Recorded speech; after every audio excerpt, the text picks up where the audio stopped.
राजधानी के अभनपुर थाना क्षेत्र में पैसों के लेन देन को लेकर हुए विवाद में गंगा जल में साइनाइड मिलाकर नरेंद्र साहू की हत्या कर दी गई। मृतक की लाश खुरपा के जंगल में पूजा पाठ के सामान के पास पाई गई। आज से लगभग एक महीना पहले जो खोरपा निवासी नरेंद्र साहू है उसका गांव के पास जंगल है, वहां पर डेड बॉडी मिला था, जहां पर आसपास में पूजा का सामान रखा हुआ था, जिस पर मर्ग पंजीबद्ध करके उसमें जांच किया जा रहा था।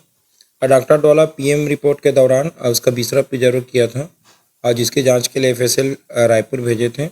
एफएसएल में उसका जो बिस्तरा है उसमें पोटेशियम साइनाइड होना पाया गया था।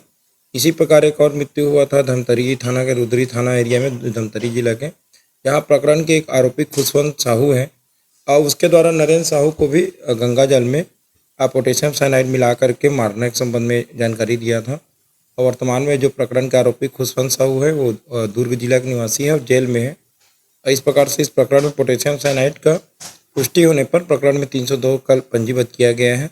अब प्रकरण के जो आरोपी वर्तमान में जो धमतरी के प्रकरण में जेल में है उसको विधिवत इस प्रकरण में भी गिरफ्तार किया जाएगा। कोरबा जिले बांगो थाना क्षेत्र के मदनपुर में तेज रफ्तार कार अनियंत्रित होकर गहरी खाई में गिर गई। हादसे में गणेश प्रजापति और रुद्रेश्वर गोंड की मौके पर ही मौत हो गई, जबकि एसईसीएल कर्मी बिहारी प्रजापति और श्यामलाल प्रजापति गंभीर रूप से घायल हो गए। पुलिस ने शवों को निकालकर घायलों को अस्पताल पहुंचाया। पीसीसी अध्यक्ष दीपक बैज के नेतृत्व में छत्तीसगढ़ में कांग्रेस पार्टी की पदयात्रा जारी है।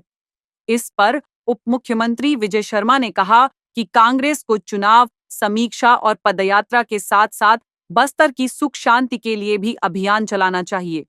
उन्होंने कहा कि इस दिशा में हृदय से प्रयास होना जरूरी है। स्थानीय चुनाव से पहले पदयात्रा मतलब वो करें, वो उनका अभियान है, मसला नहीं है, परंतु मेरा ऐसा भी कहना है चुनाव और वोट की राजनीति को छोड़कर बस्तर की शांति के लिए भी कुछ करें, कभी इसके लिए भी करें कि बस्तर में किस तरीके से नक्सलवाद बढ़ गया था, अभी नियंत्रित हुआ है, तो किस तरीके से उसमें उनके बयानबाजी होने चाहिए, इस पर भी चिंता करें। थोड़ी सी अभियान करना है तो हृदय में भी एक अभियान कर लें कि बस्तर की सुख शांति के लिए सब करेंगे, यह भी किया जाना चाहिए।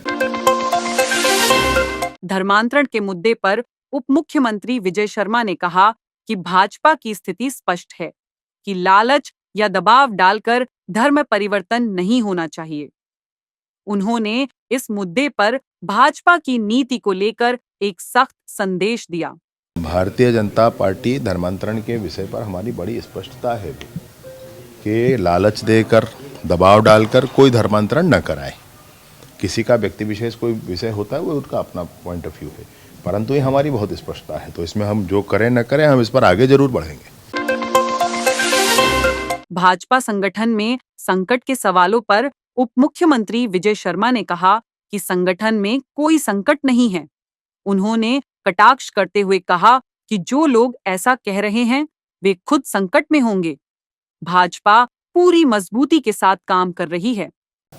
देश के अनेक राज्यों में जिसकी सरकार हो, केंद्र में 15 वर्षों से सरकार हो, आगामी और 15 वर्षों तक जिसकी सरकार होनी हो, वहाँ संकट के बिंदु कैसे होंगे। और संगठन के मामले में भाजपा का कि कोई सानी मैं कहता हूँ देश नहीं दुनिया में नहीं है भाई। संगठन किस तरीके से चल सकता है ये यहाँ बड़ी स्पष्टता है। तो संकट के बिंदु हमारे संगठन में ऐसा कहने वाले संकट में होंगे, ये पक्का है। पीसीसी अध्यक्ष दीपक बैज के नेतृत्व में बस्तर जिला कांग्रेस ने खूंटपद्र से जगदलपुर तक छत्तीसगढ़ न्याय पदयात्रा निकाली। पदयात्रा में सुपर स्पेशलिटी अस्पताल की स्थापना, नगरनार स्टील प्लांट निजीकरण के विरोध, स्थानीय बेरोजगारों को नौकरी देने और एनएमडीसी मुख्यालय को जगदलपुर लाने की मांग उठाई गई। रास्ते में दीपक बैज और कांग्रेस नेताओं का जगह जगह स्वागत किया गया। मंडी चौक पर पार्षदों के नेतृत्व में भव्य स्वागत हुआ। इस दौरान पूर्व विधायक रेखचंद जैन और जिला कांग्रेस अध्यक्ष सुशील मौर्य भी मौजूद रहे।